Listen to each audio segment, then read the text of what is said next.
Well, I'm back, and first of all, I want to thank everyone for your kind wishes on getting over this cold that I had.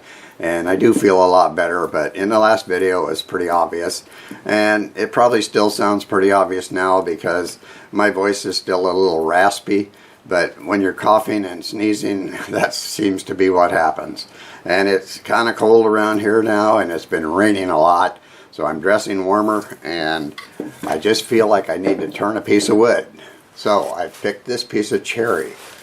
And I believe my friend Bob gave me this because I have some other cherry like this with his name on it where I took the time to mark who gave it to me. So we're going to turn this today. It's really a nice looking piece. It's about 9 inches. It's about 8 inches this way, and it's about 4 inches that way. And since the bark is on so nice, we'll see if we can make a live edge bowl out of it. So I'm going to get a flat spot in a hole in here for a worm screw.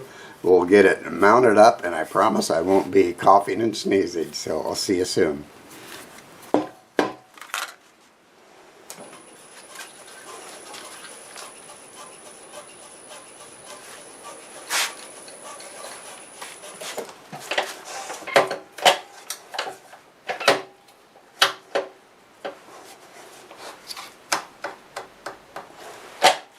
That should do it. This is the other piece I thought about turning, and that definitely I marked for Bob on that.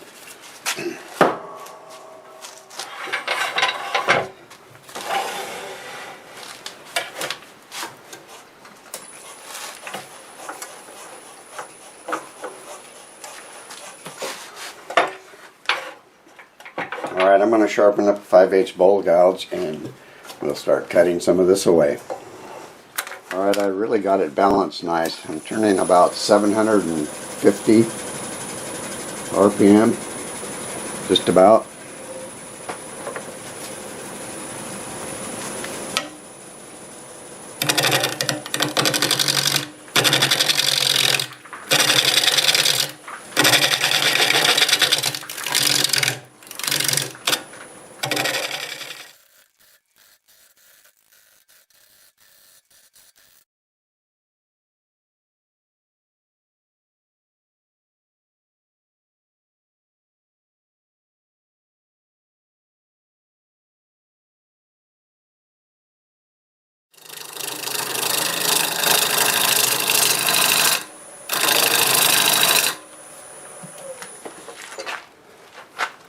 There we go. Alright, now I'm going to kind of pick an angle that I want to cut the sides at, and then take advantage of the tool rest and use it for a guide.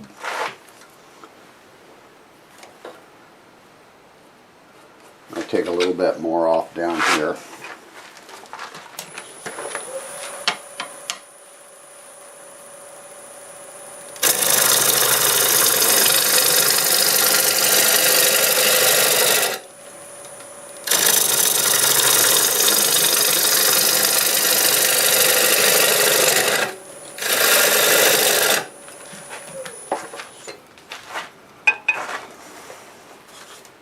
Okay, I think I like that shape. I do need to flatten the bottom out, see where we're at.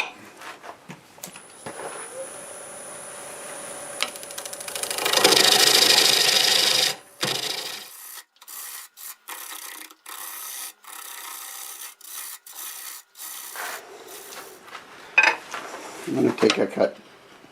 Up here, I think that bark's fine. And clean that up.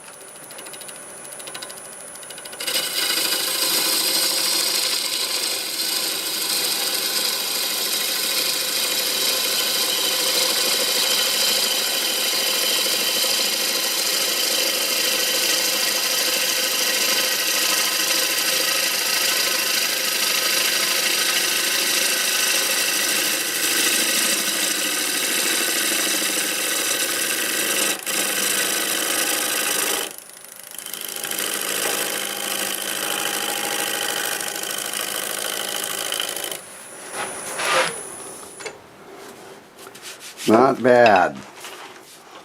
It looks pretty nice.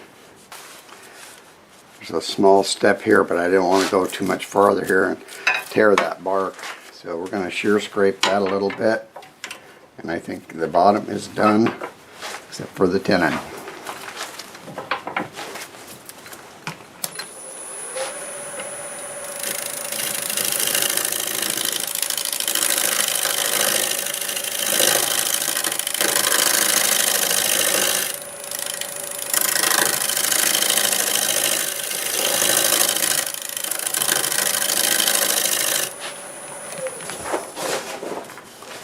Okay, I think we can sand this, but let's get a tenon on here. I just need to flatten this area here for the tenon, and I'll use my 1/2" bowl gouge for that.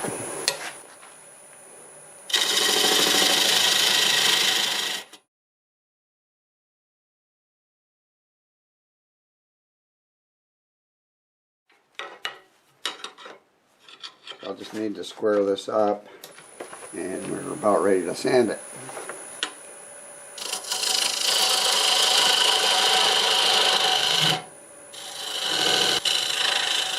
I'm all set up to sand now, and I'll be using a 2" disc starting at 120. It did come out pretty smooth.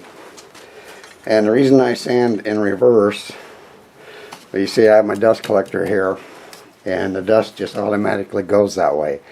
And that's just one of the reasons to sand in reverse.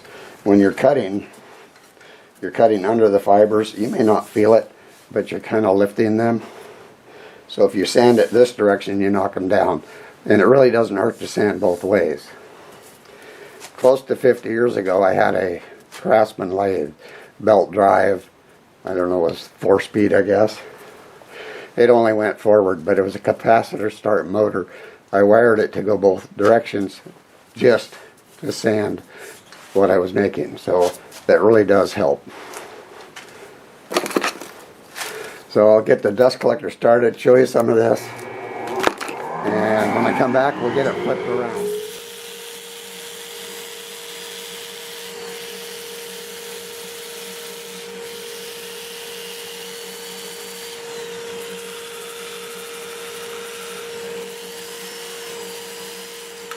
Alright, let's see if we can get the inside turned out. I'm going to use a 5/8 bowl gouge, and I'm not even going to bother with tailstock support because I would probably only get to use it for about 5 minutes, and it'll be on the way.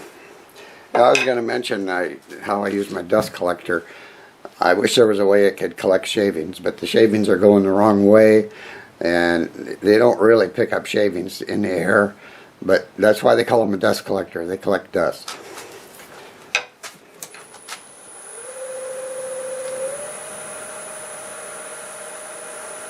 (860 RPM) in the 5/8 bowl gouge.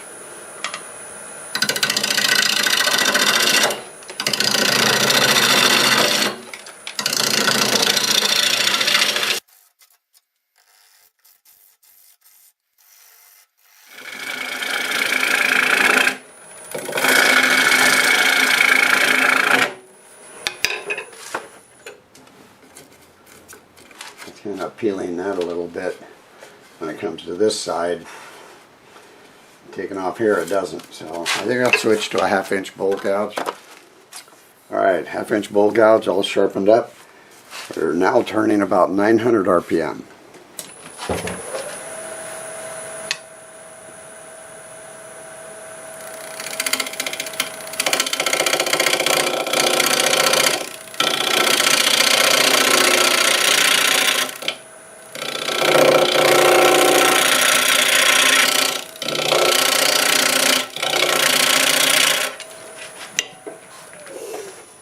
It's always pretty bouncy here because you're hitting two spots, but it looks to me like we're right where I want to be.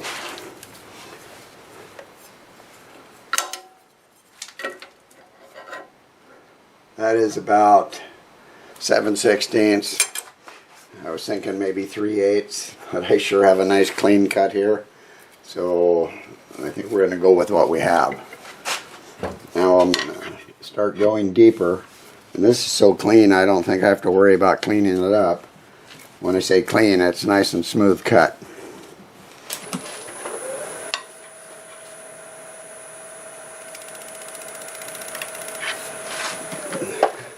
So here's what I do when I'm trying to get in here and find my cut and not destroy something that's already done.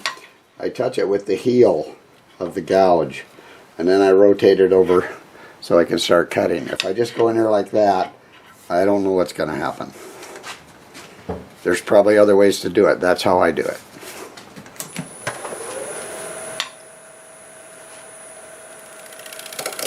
I'm touching it there.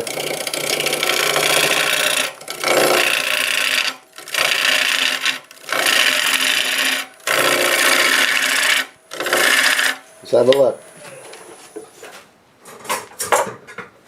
Always looking to see where you're at. Okay, that's right about at 3/8. So I think we're going to call that good. I'm going to go ahead and get rid of some of this, and we'll see what we need to do to clean that up.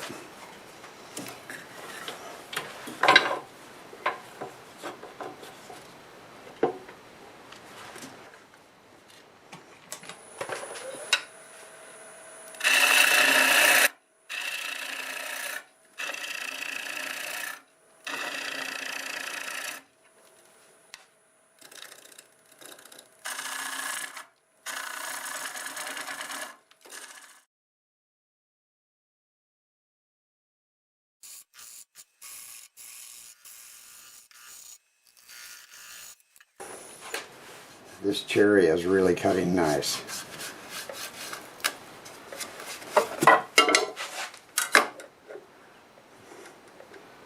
I would call that good right there. I'll remove this section now, and then I might get in here and shear scrape this. And I will go back to the 5/8.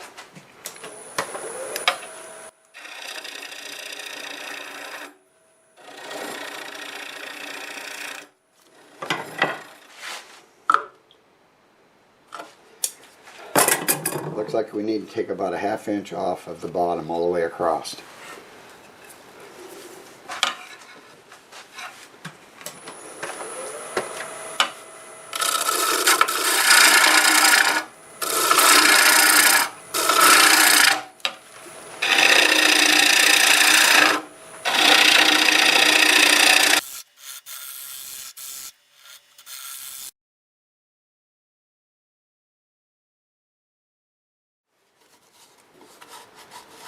That's fairly smooth.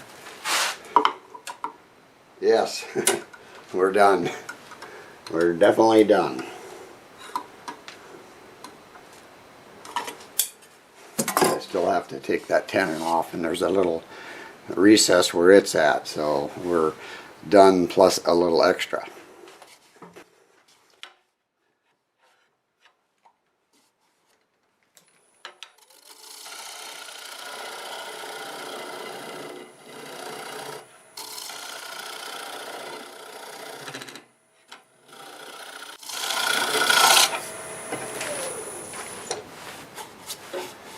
Alright, I think it's time to go ahead and sand it. We'll get the vacuum out and get this stuff picked up, and I'll be right back. Alright, this is going to be almost the same, except I'll be turning the lathe forward at around 400, and I'll start with 80 grit. I've got a couple spots here that didn't clean up as nice as they did on the outside. We'll get the dust collector going, and I'll get it sanded up, and we'll come back and put a finish on it.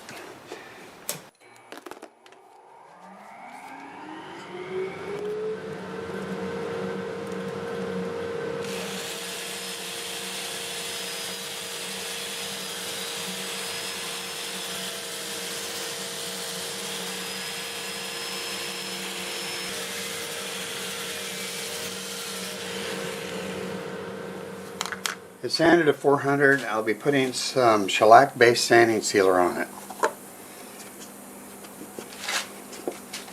Probably 2 coats, possibly 3. Depends how it soaks it up.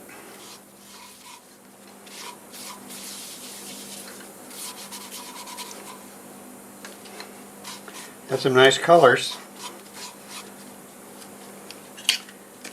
The bark is actually fairly smooth, but there's a couple spots where it goes down, I'll poke it in with this brush. I'll just go ahead and get all of it on there like that. When this dries, I'll get it buffed out with probably some Scotch-Brite. Put 1 or 2 more coats of this on, and then I think I'll use a couple coats of shellac, which will look just like what we're doing here. So I'm almost ready to flip this around and remove the tenon. I'll show you the very last 2 steps that I'll do here. I'll use the white abrasive pad.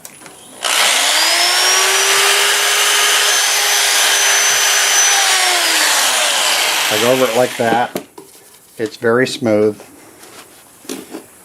I don't need to use the abrasive paste, but I do want to use this new polish restoring with double Lacquer wax. I'm really liking it. Get some of this on here. If you want, you can let it sit. I don't see a lot of difference, so for this one, I'll just buff it right away. Take a soft paper towel. I'll wrap that over that pad and put that rubber band on there to hold it in place. And we'll do the same thing like this.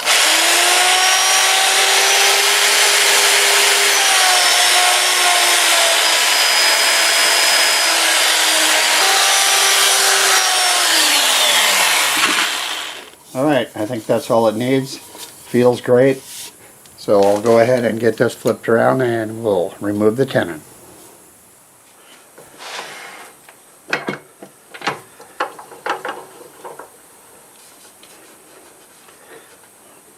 Alright, let's put it up against that jam chuck with some padding. And that runs pretty true.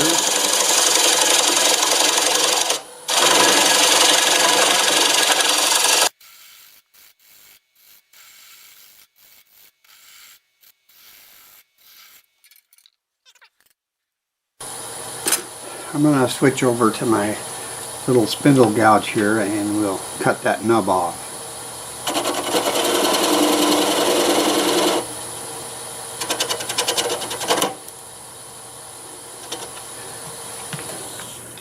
Yeah, it just I just broke a piece off here.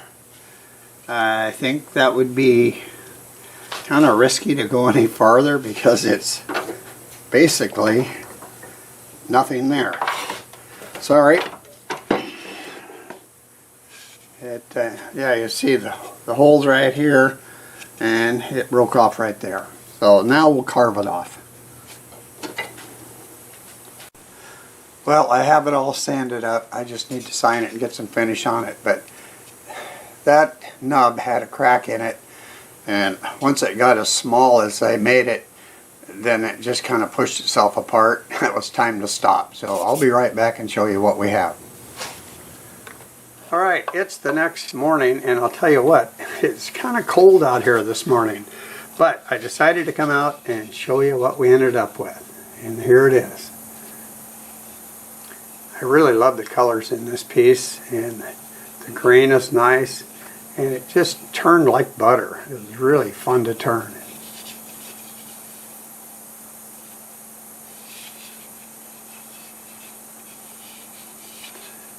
There's the bottom. It finished 8 inches by 6.5 inches, and it's 3.5 inches tall. And the walls are right at 1/4 of an inch. I used 2 coats of Zinsser Seal Coat, which is shellac base, and 2 coats of Zinsser shellac. And after doing that, it was really nice and smooth, so I used the 2 different colors of Scotch-Brite that I like to use. And it came out even smoother. So all I did for the final finish was I used the Axe polishing paste that has double Lacquer wax, and it really leaves a nice feel to it. So it was pretty easy to do, and it was sure a lot of fun, and I hope you enjoyed the video. If you did like the video, do me a favor, click that like button and feel free to leave a comment. Both of those things will really help my channel grow.